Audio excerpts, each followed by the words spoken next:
Hi, Dr. Jeff Banas back again, and now we're going to talk about the nutrition, triathlon nutrition. We're going to keep it pretty simple. We could go into really into depth on this, and I'll go into depth of this in a different webinar. But this is for you basically just start out in triathlon and want to learn a little bit about the triathlon nutrition.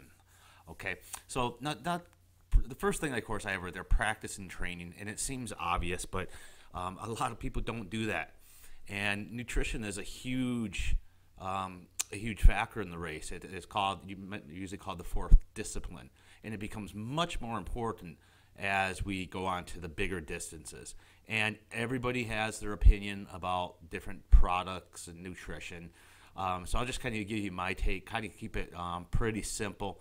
With nutrition, less is more, and I mean, less is generally better than more or too much. And the more you complicate it, the more chances you have of things messing up. So let's get into it, okay? Now, yeah, nutrition depends on the distance. If you're doing a sprint triathlon, you could pretty much handle the race on just your breakfast. Breakfast a couple hours before would be fine. If you want some type of sports green drink or a gel, well, let me talk about this. Maybe I'll get in my head myself. You might not even know what gels are. Basically, with the nutrition, it's breaking down into a couple areas right down here. We got fluids like Gatorade or sports drinks. There are products that you can mix in with water and create a liquid form. Then we move into gels, which are kind of like a melted candy bar or something like that. And then we have bars, or which would be like a Snickers bar, or there's a Bonk bar. There's all types of bars out there. In general, you're going to usually be a little bit better trying to go for fluids first, gels, and then bars. It's just easier. Our bodies really weren't designed to be running and eating at the same time.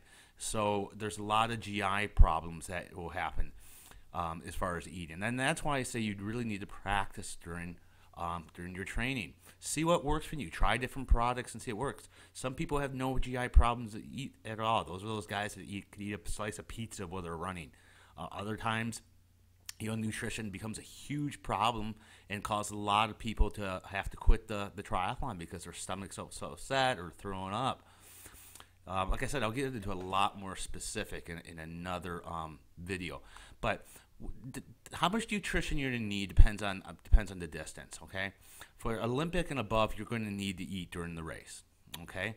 How much, I'll get right into.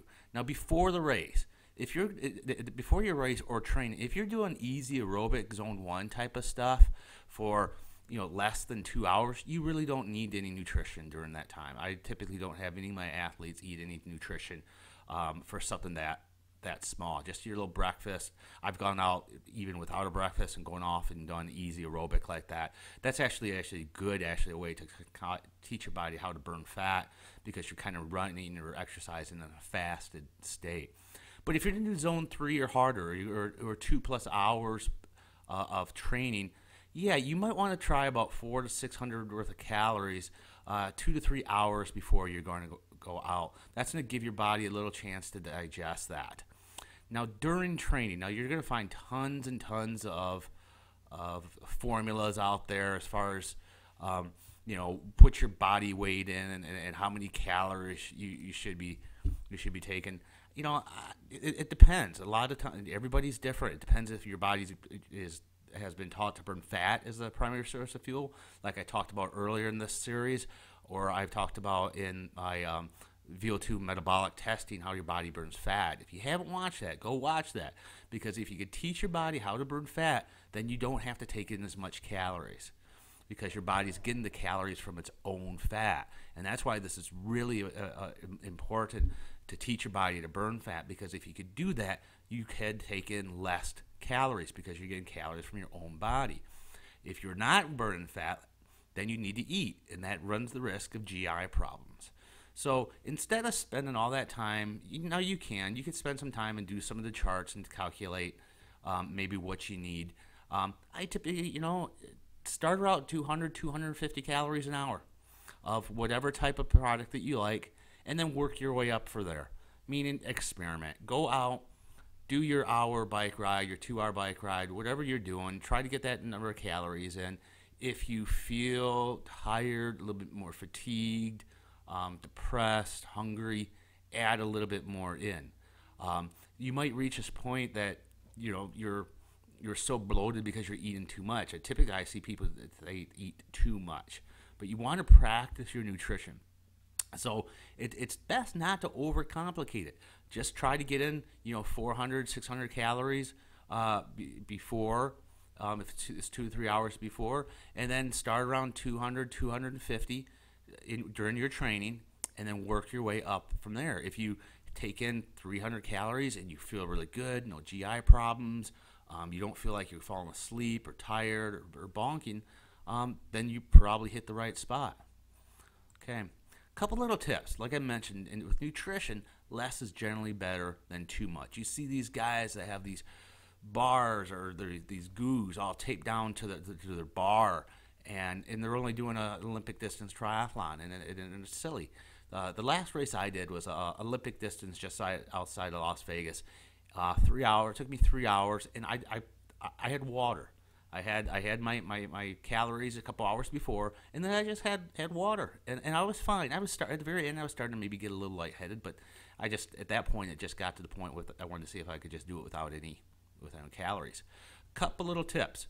Now you got to go back. You got all these goos back here, or gels. Okay. Now a lot of people tape these down to their bike and peel them off, or just stick these in their pockets. But the problem is that means you got to eat this whole thing, And it's better. You could grab one of these little flasks right here, and you put it on your bar or up on your handlebars, and you could put 500 calories worth of goos in that thing. The good thing about that, then you can just pop this thing off and take a little bit. You could take sips of it as you go, rather than have to eat the whole thing.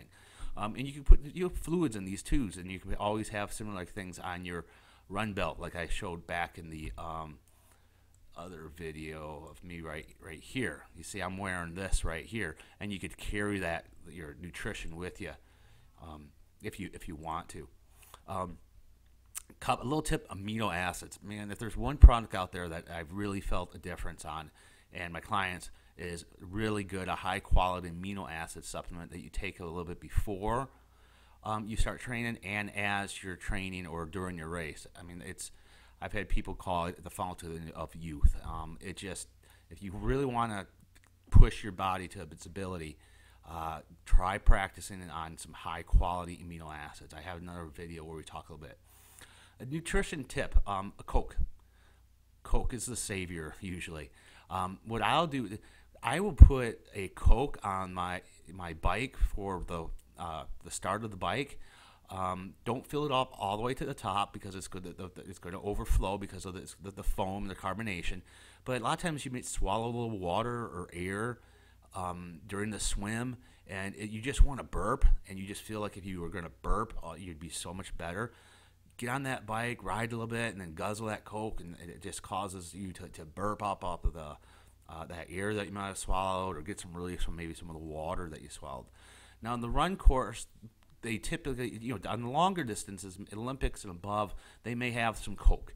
And Coke is, again, once you start feeling, if your stomach starts feeling bad or if you start feeling upset, Coke is almost like the go-to drink. Ask for a Coke, drink a little bit of Coke. As far as how much water you should be taking, really, you just want to drink to thirst. If you're thirsty, drink, okay? You don't need to be pounding on, follow these guidelines by taking this stuff in. Drink to thirst. When you're thirsty, drink. You're better off almost going a little bit dehydrated than drinking too much water. That water starts slushing things around, bouncing around on your diaphragm. You get that side stitch. One year when I did Ironman, when I was more inexperienced, I got on my bike. Before I knew it, I guzzled like 4 bottles of water, and then I got the side stitch. And I was battling that all day long.